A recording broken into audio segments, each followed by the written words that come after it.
आता मी पुण्यातील शनिपार या मंडळात आलोय। या मंडळाकडून यंदाच्या वर्षी जलमय द्वारका या ठिकाणी उभी करण्यात आलेली आहे। जर आपण समोर बघत असाल तर अंडर वॉटर द्वारका अशा पद्धतीने पूर्ण थीम या ठिकाणी आहे। श्रीकृष्ण ज्या पद्धतीने जलमध्ये आराम करतायत ती मूर्ती या ठिकाणी आपल्याला पाहायला मिळते। या मंडळाचे अध्यक्ष सध्या माझ्यासोबत आहेत। खूप सुंदर असा देखावा आहे, इको फ्रेंडली देखावा आहे। काय वैशिष्ट्य आहे मंडळाचं? धन्यवाद। मंडळाला यंदा 133वे वर्ष चालू होत आहे। त्यानिमित्ताने मंडळाने यावेळी जलमय द्वारका उभी केलेली आहे। ही जलमय द्वारका उभी करताना आधुनिकता, भक्ती आणि सौंदर्य याचा सर्व तिन्ही गोष्टींचा संगम साधण्याचा प्रयत्न मंडळाने यावेळेस केलेला आहे। महेंद्र पोद्दार हे आमचे आर्टिस्ट आहे, यांच्या टीमने हा गेले 2.5-3 महिने अहोरात्र मेहनत घेऊन हा देखावा उभा केलेला आहे। भगवान श्रीकृष्णाची जी लुप्त झालेली द्वारका आहे, ज्याला पूर्वी दंतकथा म्हणून बोललं जायचं, तर ते आम्हाला कुठेतरी समाजासमोर आणायचं होतं की दंतकथा नाही आहे, हे खरं होते। हे जे समुद्रामध्ये अवशेष सापडले, स्वतः पंतप्रधान मोदींनी या द्वारकेला भेट दिलेली आहे आणि ते आम्हाला लोकांसमोर दाखवायचं होतं। पुण्यातील वेगवेगळ्या मंडळांकडून सुंदर देखावे तयार करण्यात आलेले आणि त्यातीलच हा पुण्यातील शनिपारचा हा सुंदर देखावा। कॅमेरामॅन राजेश बिडकरसह मी मिकी गई, एबीपी माझा, पुणे।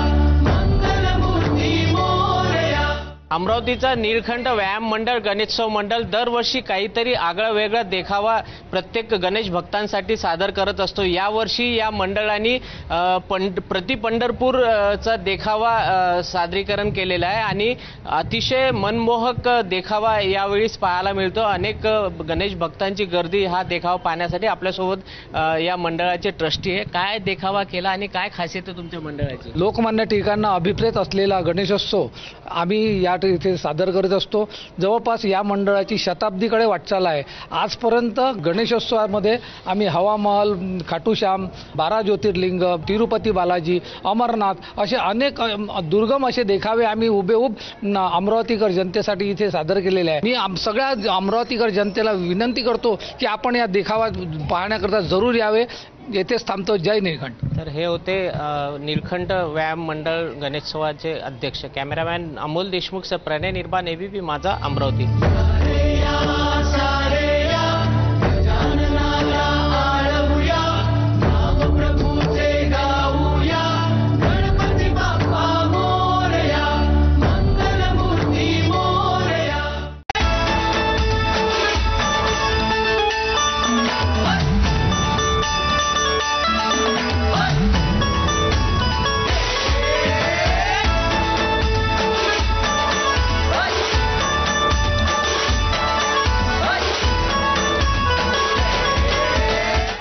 चंद्रपूर शहरातला सर्वात प्रसिद्ध गणपती म्हणजे चंद्रपूरचा राजा जटपुरा युवक गणेश मंडळाकडून हा जो गणेश आहे हा दरवर्षी स्थापित केला जातो।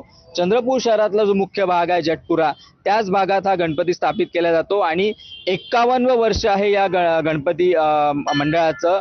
आणि मुख्य म्हणजे यांची जी मूर्ती आहे ती 21 फुटाची असते। चंद्रपूर जिल्ह्यातल्या सर्वात उंच आणि मोठ्या मूर्तींपैकी एक असं या मूर्तीचा लौकिक आहे। मोठ्या प्रमाणात त्यामुळेच इथे दरवर्षी जे भाविक आहेत ते दर्शन करतात। या मूर्तीचा एक विशेषता म्हणजे ही मूर्ती कुठेतरी भक्तांच्या नवसाला पावते असा देखील लौकिक आहे आणि त्यामुळे मोठ्या प्रमाणात लोक इथे दरवर्षी या 10 दिवसात गर्दी करतात। सोबतच मंडळाकडून अनेक समाजोपयोगी जे काम आहे ते देखील राबवून खऱ्या अर्थाने गणेशोत्सवाचा जो उद्देश होता तो कुठेतरी राबवण्याचा प्रयत्न केला जातोय। सारंग पांडे, एबीपी माझा, चंद्रपूर।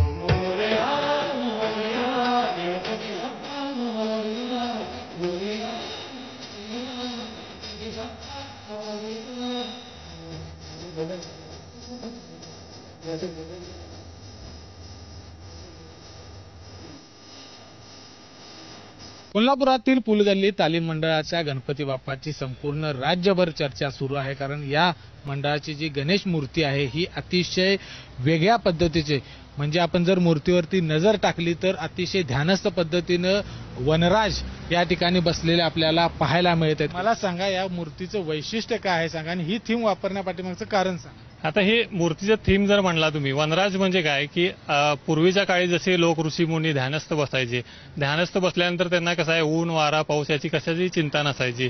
असंच ह्या पद्धतीने मूर्ती आपली बसलेली आहे की वडाच्या झाडाखाली बसली आहे आणि ती मूर्ती ध्यानस्थ बसलेली असताना सुद्धा ते वडाच्या पारंब्या त्याच्या सगळ्या अंगा खांद्यातून खेळत आहेत.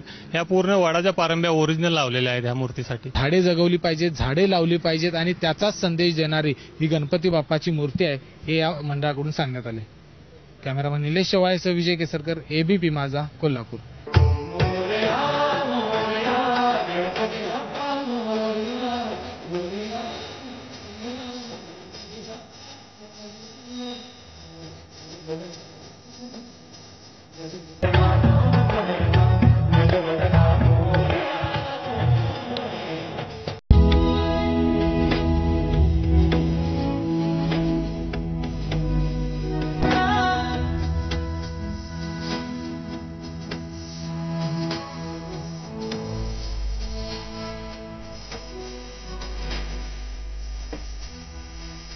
रेखीव आकर्षक अशी गणरायाची मूर्ती आणि या गणरायाच्या मूर्तीवर माता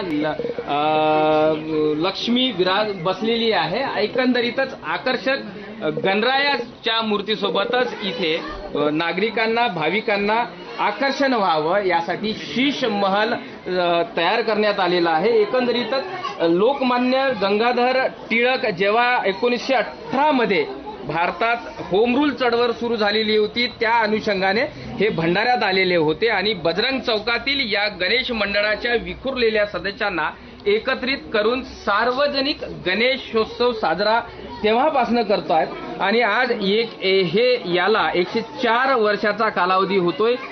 शतकोत्तर गणेश मंडळाची स्थापना आणि तिथे सार्वजनिक गणेश मंडळ उत्सव मोठ्या उत्साहात साजरा करणारं हे भंडारा जिल्ह्यातलं एकमेव गणेश मंडळ म्हणून याची प्रसिद्धी आहे. आणि एकंदरीतच या उपक्रमामध्ये विविध सामाजिक उपक्रमही हे मंडळ इथे दरवर्षी गणेशोत्सवादरम्यान साजरा करत असतो. प्रशांत देसाई, ABP माझा, भंडारा.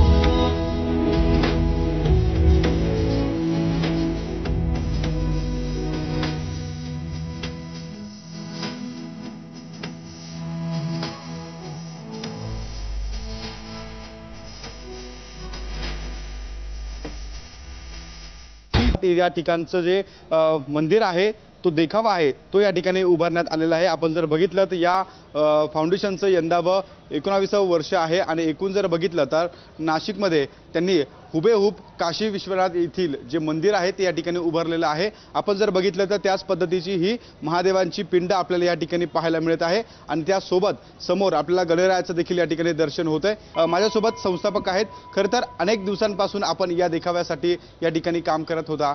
आज देखावा पूर्ण होतोय, गणेशाची स्थापना होते, काय नेमकं सांगाल? आता 1 महिन्यापासून याचं काम चालू होतं. मुंबईचे मात्रे म्हणून डेकोरेटर त्यांना आपण हे काम दिलं होतं आणि काशी विश्वनाथ मंदिर 12 ज्योतिर्लिंग करायचं बालाजी सोशल फाउंडेशनने याचं ध्येय धरलेले.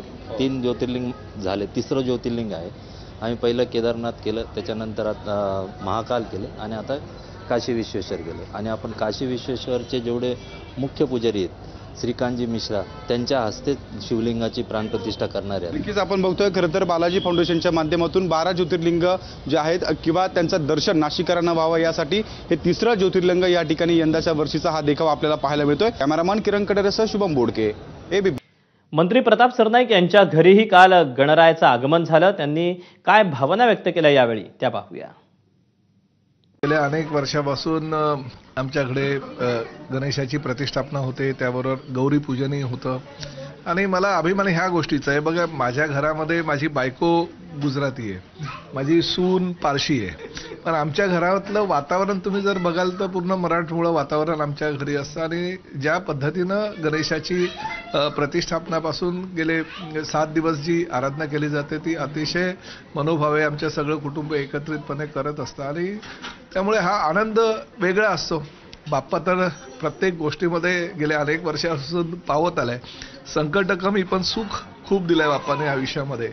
त्यामुळे असंच भविष्यामध्ये सुद्धा आता ज्या पद्धतीनं राज्याची सेवा करायची संधी उपलब्ध करून दिली आणि हे सगळं मिळालं ते बाप्पामुळे आणि आमचे जे पक्षाचे प्रमुख आहे एकनाथ शिंदे साहेब त्यांच्या माध्यमातून त्यांनी माझ्यावर ही जबाबदारी दिली. ती जबाबदारी यशस्वीपणे पेलण्याची क्षमता प्रताप सरनाईकमध्ये असेल म्हणून त्यांनीच ते पद मला दिलं असेल. त्यामुळे जास्तीत जास्त राज्याची सेवा करणार एसटी कर्मचाऱ्यांची माध्यमातून जसं काही प्रवाशांना जास्तीत जास्त सुखसोयी कशा देता येईल त्यासाठी मी भविष्यामध्ये प्रयत्न करतोय. आता एबीपीचं एकच चॅनल आहे म्हणून मला सांगायला ह्या गोष्टीचा आनंद आहे की माझ्यापेक्षा जास्त ह्या एसटी कर्मचाऱ्यांची काळजी तुला होती. तू मला पहिला प्रश्न 21 तारखेला विचारला की राज्य शासनानं सगळ्या एसटी कर्मचाऱ्यांना जे पगार जो आहे तो गणेश म्हणजे अनंत चतुर्दशीच्या आधी द्यायचं निश्चित केलेलं आहे आणि तशा बातम्या आलेल्या आहेत. तर एसटी कर्मचाऱ्यांना मिळेल की मी ताबडतोब आमच्या लोकांना सांगून जी फाईल आहे वित्त खात्यांकडे पाठवली. ताबडतोब ती फाईल तयार केली कारण शनिवार रविवार सुट्टीचा दिवस होता. शुक्रवारी पूर्ण वित्त खात्याच्या सगळ्या सचिवांशी चर्चा करून त्यांची मंजुरी घेतली आणि सोमवारी अजितदादांच्या मंजुरीसाठी पाठवली आणि सोमवारी अजितदादांनी तातडीने सही करून ह्याला आता मंजुरी दिली. त्यामुळे एसटी कर्मचाऱ्यांचा पगार हा गणेशाच्या आगमनाच्या पूर्वीच झालेला. आणि एबीपी माझा आयोजित घरगुती गणपती स्पर्धेच्या निकालाची आता वेळ झाली आहे. पाहुयात आज विजेते कोण ठरले आहेत. माझा घरगुती गणपती स्पर्धा 2025 विजेते आहेत पल्लव बाम, प्रणाली पालवे, प्राजक्ता सोनार मुंबई, विशेष कांबळे, ऋषिकेश तिवारी मुंबई, शिवशंभू कुलथे नाशिक, चेतन सदानंद कावणकर बोरिवली, रवींद्र दादाभाऊ घाटगे उल्वे. विजेत्यांचं हार्दिक अभिनंदन.